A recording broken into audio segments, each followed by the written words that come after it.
today I've got a surprise for you. I purchased the Blade Nano S3.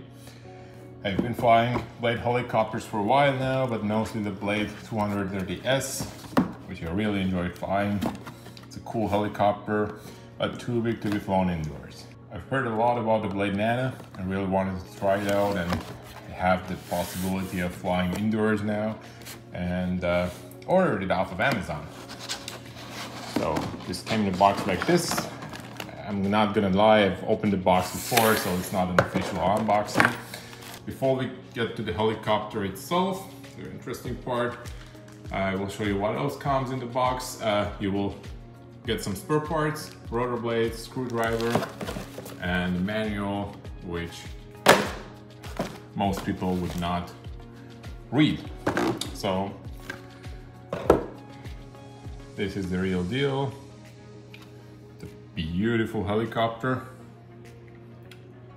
It's so small, you cannot believe that you could like pack the helicopter tech into a small framework like this. So it's the RTF version, and naturally it comes also with a remote controller, the Spektrum remote controller.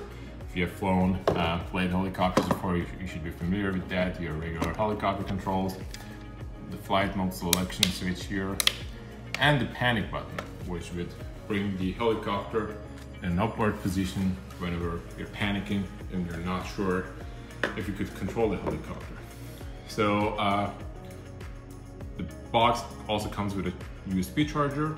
Just plug it into plug this into a USB power outlet and plug the battery into the back of it and get it charged fairly quickly. The battery was charged, didn't measure the time, I would guess around 30 minutes. Gonna put it back in the helicopter and already fly it indoors. So this is the remote controller. You want to turn it on before you fly. You want to make sure that the flight mode selection switch is in the lowermost position.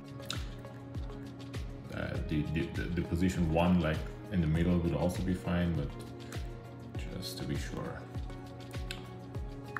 So yeah,